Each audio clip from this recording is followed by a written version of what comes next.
punya besar ni je. So menu dia kecil sangat. Kadang-kadang kita tak nampak. Kita terpaksa guna kaunter pembesar, tahu tak? Nak tengok satu-satu. Kita nak letak klik yang mana, klik model apa dekat sini, saiz apa. So menu dia bagi saya terlalu kecil lah. So dia susahnya dekat sini lah, dekat menu. Menu kecil sangat.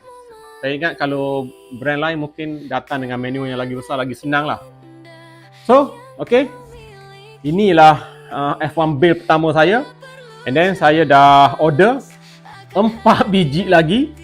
Bukan F1 saja, semua beberapa jenis kereta nanti sampai saya akan update lah. Okay. So, ini dia hasilnya. Yeah. Okay. Bye. Jumpa lagi. Guna kaunter pembesar, tahu tak? Nak tengok satu-satu. Kita nak letak klik yang mana, klik model apa dekat sini, saiz apa.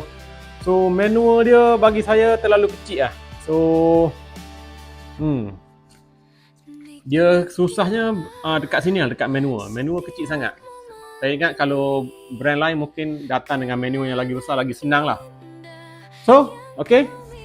Inilah F1 build pertama saya. And then saya dah order 4 biji lagi. Bukan F1 saja, semua beberapa jenis kereta nanti sampai saya akan update lah. Okay. So, ini dia hasilnya. Yeah. Okay. Bye. Jumpa lagi.